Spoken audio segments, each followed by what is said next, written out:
আসসালামু আলাইকুম। Hello everyone, সবাই কেমন আছেন? আশা করি সবাই ভালো আছেন। আমিও ভালো আছি আলহামদুলিল্লাহ।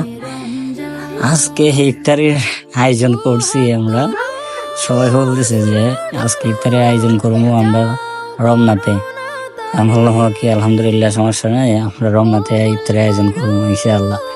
তখন সবাই বলতেছে যে আসো তাহলে নিচে আসো। নিচে আসলাম, আসার পরে একটা রিক্সা নিলাম, রিক্সা নিয়ে রিক্সা দেওয়া করে সবাই উঠলাম।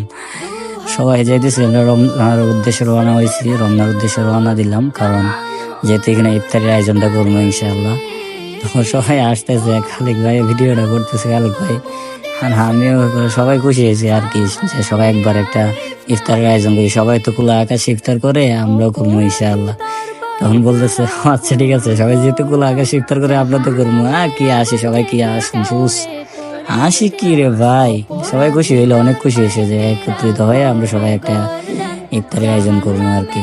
তারপর একটা সামনের দিকে ভিডিও করতেছি, যে দেখি রাস্তাঘাটে ভিডিও করে নেই, এটা তো দেখাতে পারবো না যে রাস্তাঘাটে ভিডিও করলাম আর কি। এই যে এখন আমরা আছি জাতীয় ঈদগাহ, বাংলাদেশের যে জাতীয় ঈদগাহ হয় এখানে আছি। সামনে আমাদের হাইকোর্টের ভিউটা নিশ্চয়ই জোস ছিল, কারণ সূর্যটা হাইকোর্টের উপরে অনেক ভালো লাগছে, কারণ দান বিচার হয় এখানে। আমরাও রমনার উদ্দেশ্যে রওনা দিলাম। এই যে মৎস্য প্রাণী সম্পাদক যে ভবনটা আছে, ভবনটাও একটু ভিডিও করে নিলাম, কারণ আবার এখানে আছে তোর মনে করেন সবকিছু মিলাই দিলাই আমরা আজকের এই আয়োজন করা আর কি। ভিডিও করে অবশেষে আমরা আইসা করলাম রমনায় যে এখানে সামনে রমনা পার্ক, এখানে কিছু পাই নাই, এই জন্য আমরা একটু কিছু কেনাকাটা করার জন্য হাঁটা শুরু করলাম শিল্পকলার দিকে হাঁটতেছি। এদিকেও কিছু নাই, ফল কিছু নাই, কি করবো বুঝতে পারতেছি না। সময়ও অতি নিকটে আইসা পড়ছে, কারণ সময় শর্ট, 5টা 10 বেজে গেছে, আর তো বেশি সময় নাই। হঠাৎ হাঁটতে হঠাৎ একটা জায়গায় এসে একটা ফলের দোকান পাইলাম। ফলের দোকান পাওয়াতে ফল এত দাম, হাই রে ভাই কেমনে কিনবো বুঝি না। সবকিছুর দাম বেশি, অনেকগুলা দাম। তরমুজে অনেক দাম, কেজি হিসাবে বিক্রি করে, কি কমো কিনতে পারি না। পরে হঠাৎ নিয়ে সবকিছু নিয়ে, কারণ ভিডিও করতে পারি নাই, সময় শর্ট ছিল, এই জন্য আমরা আবার ব্যাগ নিলাম রমনার উদ্দেশ্যে।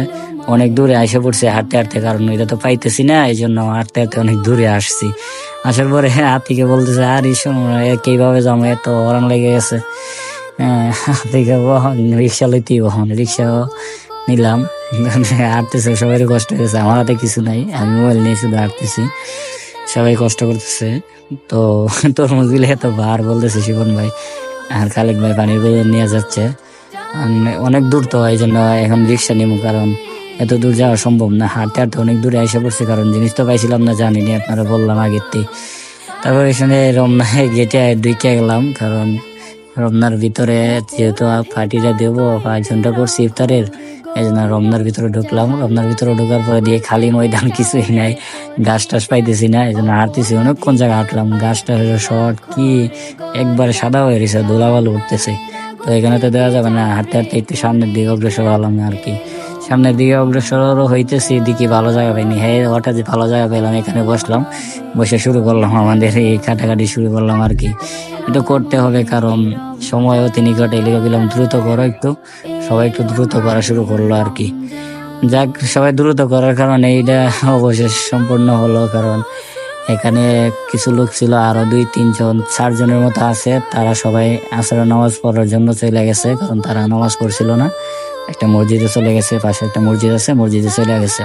আর আমরা এদিকে যেহেতু সব কাজটা শেষ হইলো, বাজার কাজ সব করাটাই হয়ে গেছে, এই জন্য আমরা এটা বানানো শুরু করলাম। কারণ সময় তো শর্ট বললাম, এখন মাত্র আর 20 মিনিট আছে, এই 20 মিনিটের ভিতরে আমরা সবকিছু রেডি করতে হবে, এই জন্য সবকিছু ধুয়ে নিলাম। ধুয়ে আমরা একটু দ্রুত করতে লাগলাম। দ্রুত করার কারণে এই যে সামনে তো মনে করেন সময় অতি নিকটে, সময় অনেক শর্ট, এই জন্য দ্রুত করতে লাগলাম আর কি। কারণ অল্প সময়ের ভিতরে এই কাজগুলো করা অনেক কষ্টকর, যেহেতু আস্তে আস্তে সবাই আইসা পড়তেছে, কারণ এরাও আইসা পড়ছে। ওরা বলছিলাম তো, ওরা নামাজ পড়তে গেছিল, এই জন্য ওরাও আইসা পড়ছে, এখানে একটু দ্রুত হইব। ওদেরকে বললাম যে তুমি পানিটা বানাও, সুমনকে বললাম সুমন তুমি পানিটা বানাও। আব্দুল খালেক ভাই কষ্ট করতেছে, আব্দুল খালেক ভাই সব কাটাকাটি করতেছে, আর আমি মরিচটার ডাটাটা পালাই দিয়েছি। শিপন ভাই তো কাটতেছে, আপরে শিপন ভাই তো উড়া ধরে কাটতে পারে, আমি তো কাটতে পারি না এত স্পিডে, এই জন্য শিবন ভাই রে দিয়ে এটি কাটাই দিতেছি। আর আব্দুল কালিক বাইরে দিয়ে পল্টল কাটে দিয়েছে, কারণ উনিও পল্টল কাটতে স্পিডে। হ্যাঁ, তারপরে আতিকে রে দিয়ে কি করবো, আতিকে রে দিয়ে তুই আলুর চপ বেগুনি ভাঙ, এছাড়া তো ভাই নেই। তারপর আব্দুল কালিক ভাই তরমুজ কাটা শুরু করলো। তরমুজ কাটার পরে যাক মোটামুটি সবাই এসে পড়ছে নামাজ থেকে। এই যে আমাদের সবুজের সুগন ভাই আইসা পড়ছে, মনির ভাই এখন দাঁড়িয়ে দাঁড়িয়ে দেখতেছে, পারভেজ কাকা তাও দেখতেছে দাঁড়িয়ে দাঁড়িয়ে যে কি করতেছি। মানে আস্তে আস্তে সবাই বসবো ইনশাআল্লাহ, যেহেতু সময় শর্ট, এই জন্য আস্তে সবাই একটা একটা কাজে ধরলে সবকিছু ঠিক হয়ে যাবো। এই যে আস্তে আস্তে করা শুরু করলো, এই যে ইমাম সাহেব ঘুরতেছে। এই জন্য সবাই যে ইফতারির সময় অতি নিকটে সময় পানি বানাচ্ছে, পানিটা অনেক জুস ছিল, কারণ আজকের পানিটা অনেক মজা হয়েছে, পুরো রমজান মাসের সেরা শরবত হয়েছে আজকে। শরবতটা খাই সবাই বলে এত মধুর মতো মিষ্টি হয়ে গেল আর কি, কারণ পানি 5 লিটার পানির মধ্যে অনেক কিছু চিনি দিয়ে দিচ্ছি, আধা কেজি চিনি দিলাম। আইরে ভাই কি মিষ্টি, এত মিষ্টি বাবা কল্পনা করতে পারি না, কারণ ভাবতে পারি না যে কেমন কি করবো। স্যালাইন দিয়েছে, তারপরে আরো হিসেব বলে বসে দিলাম, আরো কত কিছু দিয়েছিলাম যা যা লাগে আর কি। তারপরে সবকিছু শেষে আমাদের সময় অতি নিকটে দোয়ার সময় হয়ে গেছে, কারণ সময় আর 2-3 মিনিট বাকি আছে, এই জন্য সবাই দোয়াটাও করে নিলাম। এবং সবজুকে বললাম না যে সুগন ভাই দোয়াটা করে ফেলেন। তো সুগন ভাই দোয়া করার পরে ইফতারের সময় হয়ে গেল, ইফতারের আজানও দিয়ে দিচ্ছে, সবাই পানি দিতে লাগলাম, কারণ ইফতারের আজান যেহেতু জ্বলাইছে সময় তো সব। এই শেষ করার পরে এই যে খাবার আরো এক্সট্রা বাড়ছে, কারণ কেউ খাইয়ে শেষ করতে পারে না, শেষ পর্যন্ত রাখছে। কি করবো, গাইতে আছে। আরে ভাই নামাজের পর নামাজ পড়ে এসে খাওয়া শুরু করলাম, কারণ শেষ করতে পারি নাই তো, কারণ ভাই এত খাবার এক্সট্রা হয়েছে, কল্পনা করতে পারি না যে এত খাবার এক্সট্রা হইব। এত খাবার এক্সট্রা হওয়ার পর মনে করেন শেষ না করে এই আস্তে আস্তে খাওয়া দাওয়ার পর উঠে গেলাম আলহামদুলিল্লাহ।